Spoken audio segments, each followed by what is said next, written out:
Bonjour à tous et à toutes et bienvenue sur BAM TV. Le samedi 9 janvier, à l'Horloge du Sud à Bruxelles, l'écrivaine Natou Pedro Sacombi a présenté son premier essai intitulé « Du sang bleu à l'encre noire » qui ramène le lecteur sur les traces d'une lignée africaine présente dans les anciennes monarchies européennes et occidentales. Un public conquis et nombreux a répondu à l'appel. Notre équipe était sur place. Je vous propose tout de suite de découvrir notre reportage. Cet ouvrage de Natou Pedro Sacombi sonne comme une réelle interpellation auprès des historiens et autres têtes pensantes africaines pour qu'ils s'approprient leur histoire, afin que les générations futures puissent en prendre profit. Autrement, un peuple sans histoire, selon l'auteur, est un peuple voué à la disparition. D'où l'intérêt de Natou Pedro d'aller fouiner dans les lignées impériales. Le point de départ a été mon intérêt pour une reine métisse.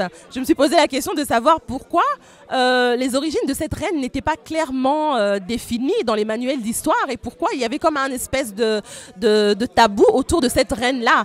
Donc ce que nous voulons vraiment, c'est que l'histoire puisse être réécrite dans toute sa véracité, puisqu'évidemment on a constaté qu'il y a eu beaucoup de falsifications sur le terrain de la science aussi, sur le terrain artistique, sur le terrain littéraire.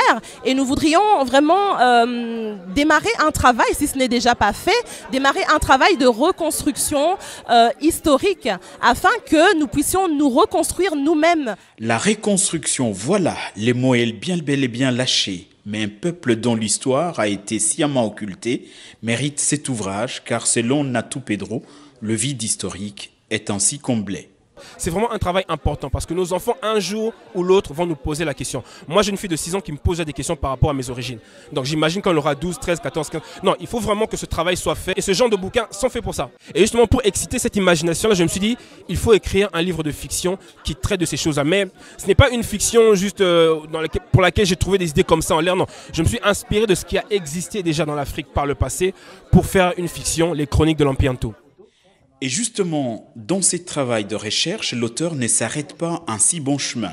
Elle pousse la réflexion plus loin en interrogeant l'histoire sur les premiers habitants du territoire européen qu'elle affirme avoir preuve à l'appui d'être d'origine noire. Mais à quoi sert-il tout simplement à vouloir le savoir? Je suis très content d'avoir participé à cet ouvrage, à la présentation, notamment parce que non seulement elle a précisé que l'ouvrage n'était pas dans une démarche de pouvoir prioriser ou mettre en avant une race, mais surtout c'était dans un but de réécriture, dans un but de réappropriation de l'histoire de l'humanité, parce qu'on a souvent tendance à mettre la communauté ou le peuple noir du côté. C'est une histoire d'abord d'unité, puisque l'on voit récemment dans le bouquin qu'il y a des personnages qui ont une ascendance africaine. J'inciterai les nouvelles générations à se l'approprier parce que ça leur permettrait également de savoir qu'ils ont une place ici, en Europe, peu importe le pays dans lequel ils sont, à occuper et non pas à se dire, ben voilà, nous ne sommes pas d'ici. Parce qu'avec cet ouvrage, non seulement ils prendront conscience qu'il y a un passé qui est le leur, mais également qu'ils pourront se projeter à pouvoir faire des grandes choses. Du sang bleu à l'encre noire, est-ce que maintenant ce livre peut servir de manuel dans les écoles comme matériel didactique? Voilà la question que nous nous posons tous. En African Summer School, nous étudions l'histoire, la sociologie, la littérature, et ça fait partie de l'histoire et de la littérature. Et ce livre, je crois que la meilleure chose à faire, c'est inviter Madame Natou à le présenter à African Summer School. Nous sommes en train de programmer la didactique de cette année, donc nous allons tout faire pour l'insérer dans cette didactique, parce qu'on veut aussi qu'il y ait des femmes.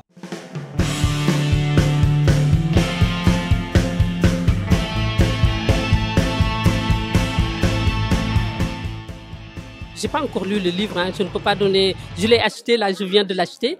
Mais juste ce que Franck Fanon disait, le passé engendre le présent et nous ouvre des perspectives sur l'avenir.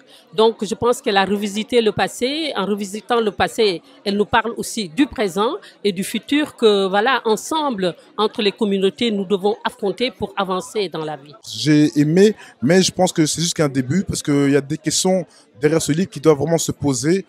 C'est intéressant de savoir qu'il y a des Noirs dans certains empires européens, mais moi ce qui m'intéresse, c'est pas tellement de rentrer dans leur empire et de savoir que je fuis dans leur empire.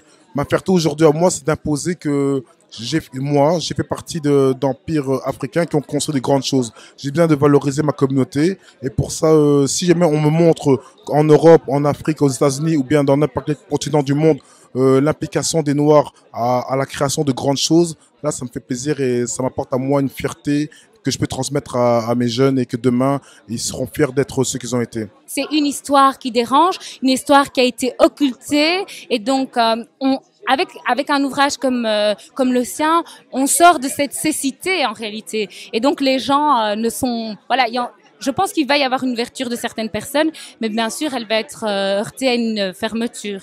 L'Africain est concerné par l'histoire de l'Europe. Il nous revient alors de nous intéresser à l'histoire de cette Europe-là et de poser les bonnes questions. Donc ce n'est pas un besoin d'aller les supplier, leur demander quoi que ce soit. Non, non, c'est un travail que nous faisons parce que ça nous concerne. Nos ancêtres, les ancêtres de beaucoup d'Africains sont concernés par cette histoire.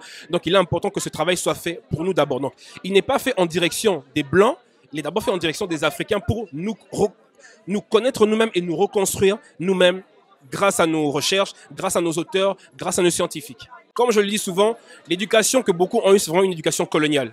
Vraiment une instruction coloniale, l'école coloniale qui ne te donne pas la possibilité d'aller au-delà de ce qu'eux veulent que tu saches. Donc, il y a une histoire qu'ils enseignent, mais l'histoire réelle est beaucoup plus vaste et ce livre, comme beaucoup d'autres du genre, permet de se poser les bonnes questions et d'aller au-delà, d'exciter la curiosité, vraiment de faire ce travail de recherche.